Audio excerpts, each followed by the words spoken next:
It is time for the reveal. In a rather shocking turn of events, I've decided that I need to go the reverse harem oitame route. It's been so long since I've had an excuse to do something like that, and I just had to grab the bitch by the throat and say, hey, let's do this. So I decided to quench my eternal thirst for the bishi. My bad anime selection is none other than the 2013 masterpiece from studios Success, Diabolik Lovers. Quote! Oh yes, I forgot I'm supposed to make it feel good for you too. You're so delicious. What, you want me to stop? I won't stop. It is time to dispense with the formalities and sink our fangs into the nitty and the gritty. Diabolik Lovers is a reverse harem shoujo which ran for 12 episodes and is rated R17, so you know it's raunchy. It's currently sitting with a muscular 5.44 rating on Mal, and it's available in both sub and dub. And it has a sequel, Diabolik Lovers More Blood, which was released in 2015. But enough of the boring details. It's time for a synopsis. And this one is brought in part to you by those infernal scourges of the night, the Mal rewrite team, and also by me. I'm sure only the keenest of ears will be able to identify the alterations that I made to the synopsis, but do your best to figure out when I helped out the rewrite team. At the behest of her father, Yui, Pancake, Bitch-chan, Sao, Livestock, Eve, Maso Neko-chan, Komori goes to live in a secluded mansion, home of the 6 Sakamaki brothers. It's time for the roll call. There is Shu. Oh, look, I've got a hard on. Ugh, that's annoying. God, life is so boring. Sakamaki. Reiji, the robot. Sakamaki. Kanato, don't talk to the bear. Sakamaki. Laito, great man for a quote. Sakamaki. Subaru, f*** you bitch, you're not my mom. Sakamaki. And Ayato, f*** you bitch, you are my mom.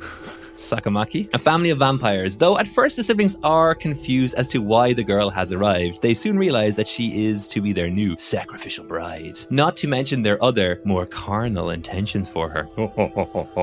After meeting the brothers, Yui quickly begins to question why her father would have sent her here and why she feels a strange new pain in her chest. With each brother more sadistic than the last, Yui's life as a captive takes a harrowing turn in her new home. As her days turn into endless nights and each brother vows to make her his own, Yui falls deeper and deeper into madness and ecstasy. Laito quote, just thinking of our little bitch squirming while we all take a turn. It sends shivers down my spine. Well, there it is, Diabolik Lovers. Now, obviously, this is a train wreck, and before I give you some details as to why exactly this is the case, I decided, because it's the cool thing to do right now, it's time to rate and slate the boys, tier list style, based purely on their looks. Because if I want a show full of bishi boys, then they gotta look good. And these boys do, in fact, look pretty good. Hooray! Well, most of them anyway. I wasn't a big fan of some, and you will find out which ones they are quite soon. So, gents, you can pick your own favorite at the end. So starting from the bottom, our F-tier boy is the ice cream swirl Subaru. I never got behind this dude, and his white cowboy boots and stupid hairstyle, his emo vibes didn't work for me, so it was a hard pass on Subaru, I'm afraid. Next, moving on to our E-tier boy, we have Reiji, the robot. Character design falls flat again, I'm afraid. The guy has a shovel for a face. I could never get past that rogue lock under the bridge of his glasses. Fail, fail, fail for the Reiji team. Moving on to the D tier. It is the lollipop, Kanato. Not terrible, not even bad. Obviously needs some sleep. He loses points for the teddy bear and is too tall to crush that lollyboy aesthetic that he's rocking. Commit to the bit there, Kanato. Commit to the bit. C tier. And things are picking up from here. Laito, the man for a quote, who I quoted earlier on about training her. That was Laito quote. Oh my goodness. No issues here with Laito. This dude looks like Ayato, except for that hat. And I never really dug the hat. As I said, looks too much like Ayato to feel special in any real way. So we couldn't place him above a C, unfortunately. But the B tier is when it gets good. B tier is Ayato, slightly more chiseled than his trilby sporting sibling, the main boy in the series, and overall a solid catch. No complaints if you were taking him home. And finally, on to the A tier, the God tier, the blonde Adonis, Shu. He's a good looking guy. A good looking guy. Shu is put together, a tall blonde glass of physical perfection right there. I'm sure nobody would object to getting sucked dry by this boy. Oh god. Shoo, I choose you. There it is, the definitive tier list for season 1 of Diabolik Lovers. Thoughts, gentlemen? Is that a zipper around his neck? Like his head just zips on and off? Who is he? The last one. The S tier. Oh, S tier. Superboy? Super Shu. That is, believe it or not, a set of headphones because he likes to take baths fully clothed, and listening to music. So we can't get wet. I see. It took me a while to figure out what it was, though. Yeah. Why is he in a bath with his earphones? Oh, the MP3 player's around his neck. Does his neck not get wet when he takes No. Only his clothes and his torso. The important bits. Important bits. She even asked him in the series, why are you taking a bath? I With don't your know. clothes on. Why not, bitch? It's basically the response she got for the whole series anyway. I'm rooting for the fedora guy. Laito, The man with a hat. the man with a hat. Good looking guy. That fedora is just speaking to me. Okay. Speaking to my soul. So you're going for Laito. You're team Laito. Maybe it's just the art style, but I'm team right before Laito. Shu Oh. and after Laito. What's his name again? That is the main boy, Ayato. Ayato. Yeah. Ayato's got some mommy issues. We'll get to that a little Do bit all later their on. names end in toe? Reiji? Okay. Reiji? there we go. That would be a no. I thought you were saying Reiji like he likes to rage, but that's actually his name. That's his name. He's a boring gentleman. He only made it easier, I'm afraid. Not a terribly offensive character in a sea of terribly offensive characters. He was one of the less offensive ones. So how about we move off of the Beastie Boys and get into the good stuff? I thought those were the good stuff. Funny enough, this time around they weren't. So, moving on with another Laito quote. You stupid girl, haven't you figured out it hurts more when you pull away like that?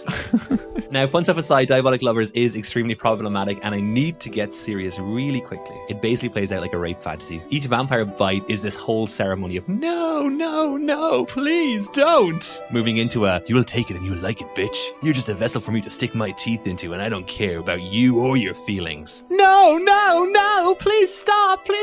Be quiet. I know that you really like it and when you say no, you're really saying yes.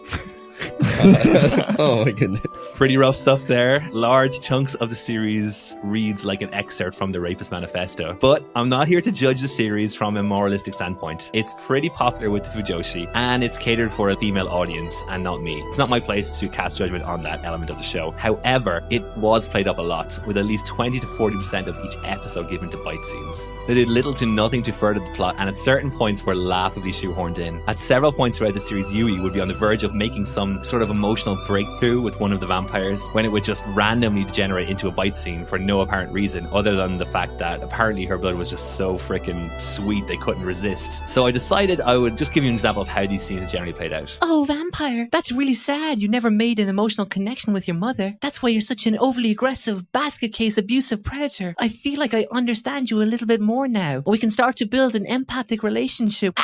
Get off of me, please stop. That's basically how every emotional scene went. Is this the same girl with all of them? Yes, same girl. It just feels like she has some sort of odd fetish Yeah. at that point. Well, we'll get to her a little It's later. Twilight, but with all the bite. That happened several times and honestly left me mystified every time it happened. And if you can't get past that element of the show, I can understand why you wouldn't and would not blame you. But I had to. And there were some parts I did enjoy in a so bad it's good kind of way. And for the sake of brevity and without going into spoilers too deeply, I will stick to two elements. The first is Yui and her general stupidity. Classic dumb blonde here, I'm afraid. She was very slow on the draw on several occasions, but rather than spoil the plot by giving you examples of her heroic feats of stupidity within the larger narrative itself, I will give you a rather innocuous one from the beginning of the series. Here is our scene. Taka, you're going to play Yui and I will play Reiji, old shovel face. The scene is paraphrased slightly and there was some poetic license, but it wasn't too far off the original scene and you will get the general idea of Yui as a character. You're living with us now, Yui, and we can't let you out of our sight, so you'll attend school with us at night from now on. Huh? Night school? Yes, night school. We are vampires, but we still need to attend school. But why night school? We're vampires, Yui, Yes, I understand. Why do I need to go? because we need to keep track of you, and we go to night school. So now you go too. But why do you go to school at night? I don't understand. We're vampires, Yui. I told you already. Don't make me punish you with my whip. But why night school? Jesus Christ.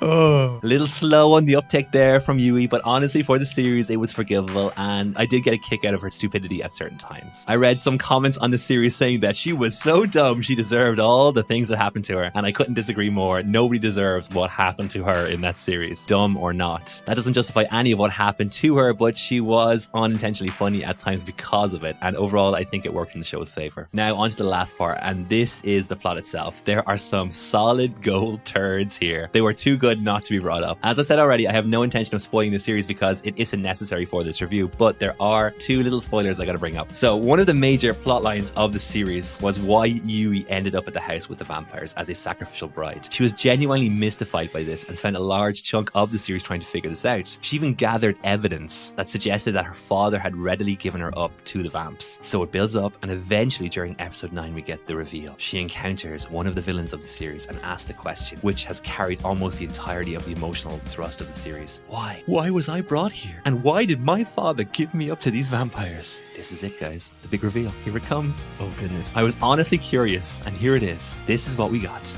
My body is ready. Answer to question number 1. Why was she brought here? Right place at the right time. We basically just grabbed you. Could have been anyone. Literally anyone. Just happened to be you. Why did her father give her up to the vamps? He didn't. He wasn't involved at all. Oh.